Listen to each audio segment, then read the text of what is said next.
Welcome back. In this video, we'll be focusing on how to scale and manage your business.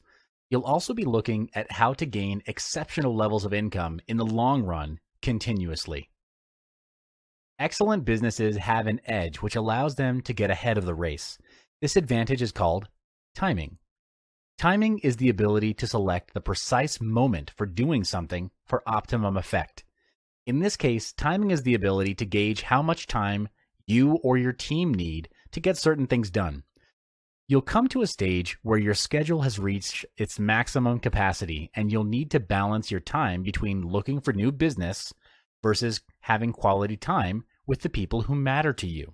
For example, if you have a new project which has a very set fixed deadline, how do you manage the allocation of work among your team? Do you simply delegate all of the work using a top-down method?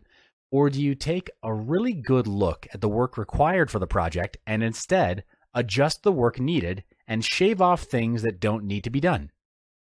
At this stage, you'll have gained some insights on how to generate new leads and manage existing clients. Instead of engaging in a one-man show, a better approach will be to set up a team to execute delivery while you focus on generating sales, marketing, and generating new leads, pitching, and networking. To do that, you need to be working on your business rather than in your business. Let's talk about how to project your income. Before you set up a team, you need to estimate your cash flow. Without having any idea of how much money your business can generate, it's almost impossible to accurately plan your business ahead and prepare for the tough times that may befall your outfit. Fortunately, predicting how much you can earn is not difficult. You can estimate how much your first year revenue is by calculating how much money you can potentially earn. If your company isn't generating as much as what you've estimated, take it as a sign for you to tweak your plans. When you're at the helm of your business, it's very important to remember that a healthy business has a healthy stream of income. Predicting how much we'll earn in the future is not easy, but there is a way by projecting your income. So how do we do it? First, list down your current average earnings of 3 months and multiply them by 12 months. The amount you get will be your estimated annual sales. Secondly, subtract the total cost of production of the year to get the gross profit of your company. Third, to get the company's net profit before taxes, subtract the company's operating costs from the gross profit. The costs that will be incurred include employee salary, payroll, overhead cost, rental, etc. And after that, you'll need to further subtract the income tax from this. Taxes vary from country to country and from state to state, so I suggest that you should find the percentage of income taxes in your country to know your business net profit. Okay, let's talk about how to leverage and optimize your company. The next question you need to answer is how to increase revenue with the same amount of time and effort. You can do it by means of leveraging and optimizing your company. Leveraging your business means using your resources to their optimum advantage for improved results. One big question that you need to ask to leverage is this: am I using all of my resources to their best advantage? Do I still have backseat roles in my team which don't really contribute to anything? Do I really need these backseaters to complete projects or tasks? If you answered no or maybe, your business is ripe for leveraging on your existing talent pool and optimizing your team size so there are no backseats. Companies which can achieve more results with fewer resources are great examples of leveraging. One example is Brand A, which produces higher quality vehicles, even though Brand B spends more on research. An African proverb says, if you want to go fast, go alone. If you want to go far, you need a team. Many businessmen struggle in their businesses because they try to do everything themselves. Some result in hating the entire process because they end up performing tasks which are not their field of expertise, such as production or operations. Some end up having to work extra hours unnecessarily, and the irony here is that they build a business with the purpose of having more free time and achieve financial freedom, yet they get swallowed up and chained to the business. What you need here is actually a team which can execute the more operational and technical aspects of the company. This way, you'll have so much more time working on your business, not in it, which includes strategic planning and direction. The SaaS strategy. As mentioned before, one of the perks of having a strong business is that you'll have more free time to focus on the management and directional aspects of your business. For this to happen, you'll have to start considering hiring a talented team of people to take care of the operational, daily, and day-to-day tasks. One of the best strategies you can deploy is the SAS: simplify, automate, and systematize. Simplify. Keep things simple, organized, and straight to the point. Automate. Where tasks can be automated, automate them. Systematize. Build systems, processes, and standards by hiring managers that have knowledge of how to run the system. There are 5 main steps to simplify the business. First, write down in detail all the tasks you need to do on a daily basis. This includes everything from processing payments to product creation and meeting clients. Secondly, divide them into 2 categories: transactional and transformational actions. Transactional tasks are rudimentary and predictable, which include processing salaries, paying bills, rent, etc. Transactional tasks are perfect for automation. For example, sending out emails can be automated by using email services like MailChimp and Aweber. You just need some time to write all the emails, upload them onto the mail service, and set the time to send them. Transformational tasks, on the other hand, bring significant and positive impact to the business. They are the must-haves in the company. For example, business development, staff training, personal development, sales and marketing activities. These are more difficult to automate since different businesses will have very different needs. This also applies to the team behind it. The reason tasks are divided into these categories is so that we have clarity on what to prioritize and what to focus on, what positions to hire, the required job scope of those positions, and the salary that would match that job scope. Thirdly, analyze the list and eliminate redundant tasks, double entry tasks, and simplify the complex ones. To do this, you need to be disciplined and ruthless. The aim is to be efficient and fast. Find a way to automate tasks such as assembly lines or filing. Doing this opens up more time and energy for yourself and for your team to focus on more important tasks. Fourthly, lump the transactional tasks together. Outsource or hire an administrative staffer to take care of it so that you can focus on the transformational tasks. Lastly, hire and retain staff that can perform transformational tasks. The right kind of people can become an asset to your business, so don't be afraid to cut those who are not an asset to the business and not a good fit for the company.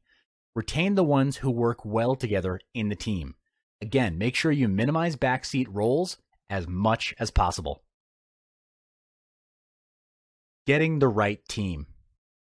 In the previous chapters, we've discussed about hiring a team to better handle the tasks that are needed to ensure your business thrives. The right team delivers the best results and will ensure the continuity of your business. But first, what is an ideal team size for your business? It's recommended to start with around 5 to 7 people. A small initial team size is very important so that you can maintain team dynamics at the highest level. Dynamics require a solid context. So unless a solid context is set at the beginning, a team that is too small will only operate on orders and become very transactional and operational. You need to be there physically most of the time to manage such a team, and opinions that matter really won't be voiced by your small team.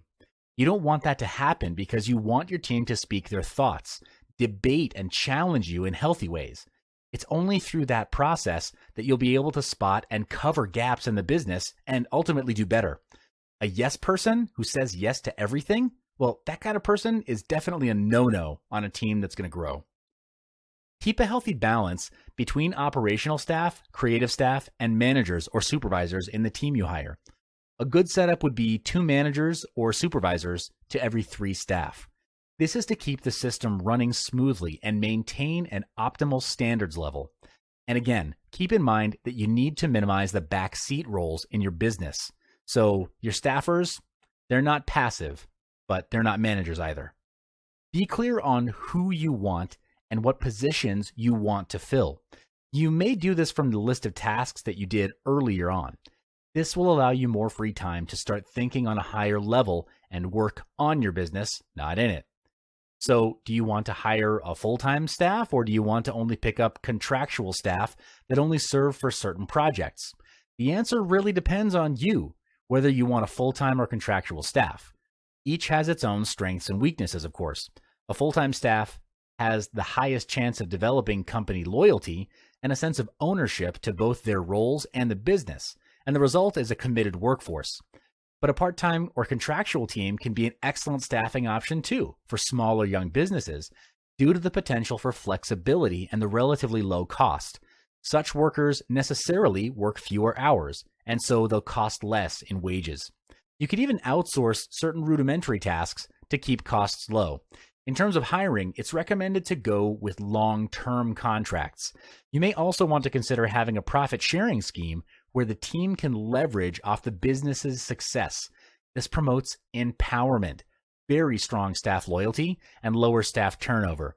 This means less training time while saving you more time during the period of hiring and interviewing. Improving leadership, culture. If you happen to always end up with a poor performing team, let me tell you why. And it's a hard truth.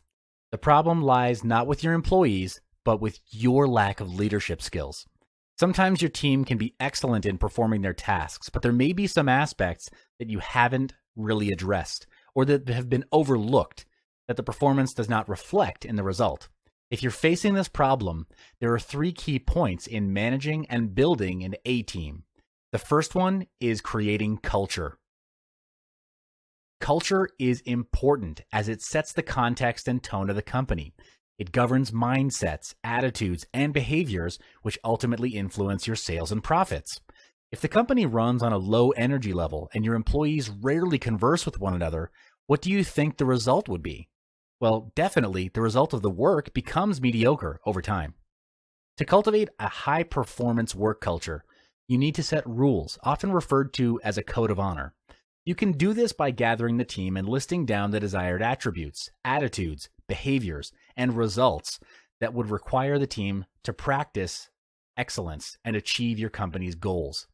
The code itself is a list of guidelines that helps the team perform well under an effective leadership. Examples of the code of honor items are playing 100%, never leaving a teammate behind, always expressing gratitude, or always learning, to suggest a few. Filter out the unnecessary ones and then boil it down to a list of about 8 to 10 rules. Put them into practice and uphold them to the highest level to set the team into high performance gear.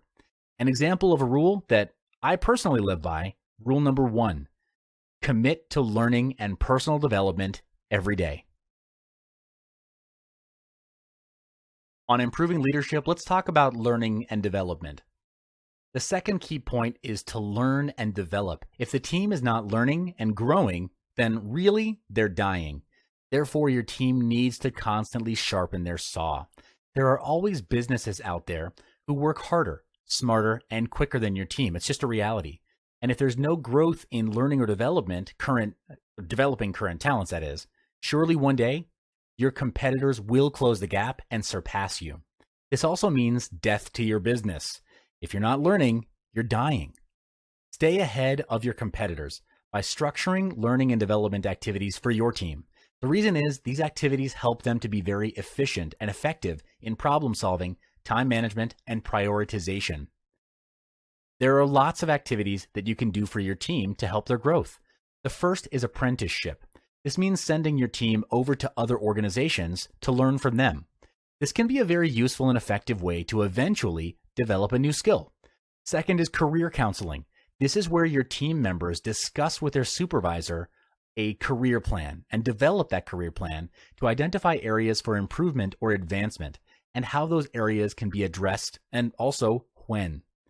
Coaching includes Working one-on-one with the learner to conduct a needs assessment, set major goals to accomplish, develop an action plan, and support the learner to accomplish that plan. The team member drives these activities, and the coach provides continuing feedback and support. Continuing professional development is very beneficial so that your team stays up to date in the views and practices necessary to lead and manage in today's organizations. There are an increasing number of universities, colleges, and training centers associating continuing education credits or continuing education units with their courses and workshops. So why not leverage those? Sometimes your team doesn't have the proper technique to learn and retain new things. Organizations and other environments are changing rapidly. Therefore, it's extremely important to continually be aware of those changes and to be reflecting on them and learning from them as well. Basically, with continuous learning, you help your team to learn and how to learn. Courses and seminars are great platforms for the learning and development of new knowledge or skills on your team. Courses with hands-on experience are even better since it'll help your team apply what they have just learned, making the lessons even more effective. Another great way to encourage self-learning for your team is to provide them with opportunities to give presentations. For example, have a 15-minute presentation on a topic that adds value to your team and specifically what you're working on.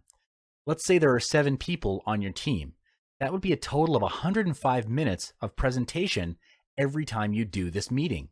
And if you do it every month, then annually, it would add up to 84 topics and 21 hours of learning. Okay, we've talked a lot about improving leadership. Let's do a quick debrief. The third key point is for you to do a debrief or a post-mortem after each successfully completed project. Debriefing is the most powerful learning tool to recap everything that you've learned. Debriefing is done by evaluating a recent project. Key areas to look into are reflections of what has been done, insights with the aim of that project towards the future, linking the challenge with the actions and how similar projects can be done more effectively in the future. Debriefs are important after your projects to identify gaps and insights as preparation for future projects. So in this stage, it's essential that your project team prepare a list of gaps during the project. There are 2 ways that you can go about this. The first is to identify the current gap that the project team detected and how to close that gap in the future. The second is to identify potential gaps in the future.